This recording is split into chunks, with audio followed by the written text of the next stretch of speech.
Bismillahirrahmanirrahim. Assalamualaikum warahmatullahi wabarakatuh. Perkenalkan, nama saya Muhammad Syahrul Munir dengan NIM 43010210171. Saya membuat video ini dengan tujuan untuk memenuhi tugas UAS mata kuliah Studi Islam Indonesia. Dan saya memilih tema strategi dakwah Wali Songo.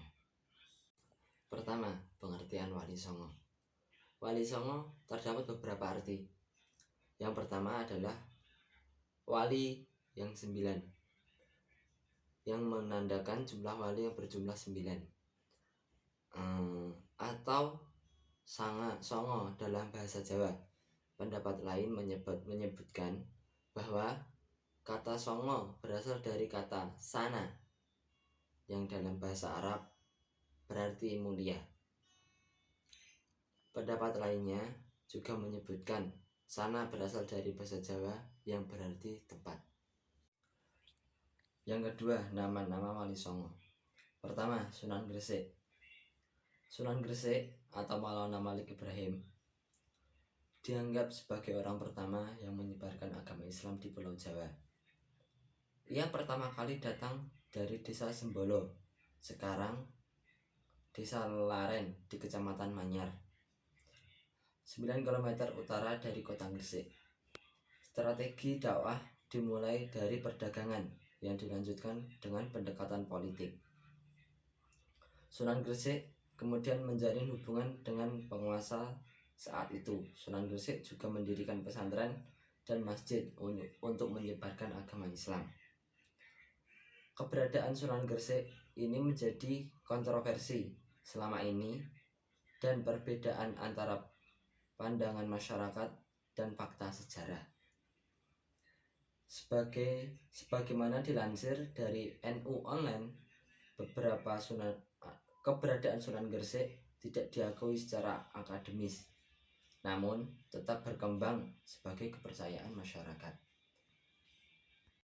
2. Sunan Ampel. Nama asli Sunan Ampel ialah Raden Rahmat. Sunan Ampel lahir pada tahun 1401. Wilayah dakwahnya berada di sekitar Surabaya. Ia juga memiliki pesantren Ampel Dinta yang terletak di daerah Dinta, Surabaya. Ampel Dinta, Surabaya. Strategi dakwahnya yang terkenal adalah dengan mendidik para dai atau juru dakwah. Kemudian ia menikahkan banyak juru dakwah dengan putri-putri penguasa bawahan Majapahit. Ketiga, Sunan Kudus. Sunan Kudus bernama asli Ja'far Shadiq. Ia lahir pada tahun 1400. Wilayah dakwahnya adalah di Kudus, Jawa Tengah. Sunan Kudus terkenal tegas dalam menegakkan ajaran syariat Islam. Di masanya ia dikenal sebagai eksekutor Ki Ageng Pangging dan Syekh Siti Jenar. Strategi dakwah yang digunakan Sunan Kudus untuk menyebarkan Islam adalah dengan mendekati masyarakat melalui kebutuhan mereka. Ia mengajarkan alat-alat pertukangan, kerajinan emas, membuat keris pusaka, dan lain sebagainya. 4. Sunan Giri. Sunan Giri bernama asli Muhammad Ainul Yakin. Ia lahir pada tahun 1442. Orang tuanya adalah Syekh Maulana Ishaq bersama Dewi Sekar Dadu, putri Menak Sembayu yang merupakan seorang penguasa wilayah Balambangan di ujung kerajaan Majapahit. Sunan Giri dikenal sebagai raja sekaligus guru suci. Ia berperan penting dalam pengembangan dakwah di Nusantara. Strategi dakwahnya yang terkenal adalah dengan memanfaatkan kekuasaan, perniagaan, dan pendidikan.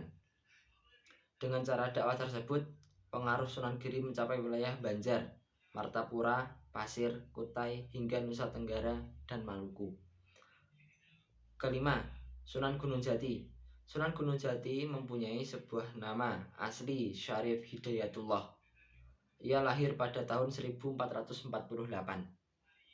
di Kairo, Mesir. Di Mesir, ia adalah putri Sultan Hud dan pernah menjadi pangeran untuk penerus Raja Mesir, menggantikan ayahnya. Setelah ia menolak dan memutuskan untuk menyebarkan ajaran Islam dengan ibunya di wilayah Jawa, strategi dakwah yang dilakukan Sunan Gunung Jati adalah dengan menguatkan kedudukan politik. Keenam, Sunan Kalijaga. Sunan Kalijaga atau Raden Said lahir pada tahun 1450 di Tuban. Ayahnya adalah Tumenggung Wilatikta, Bupati Tuban.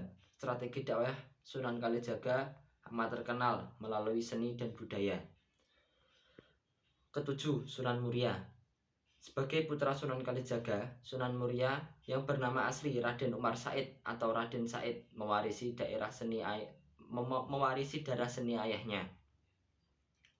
Ia lahir pada tahun 1450 dan dianggap sebagai sunan termuda di antara para wali songo lainnya.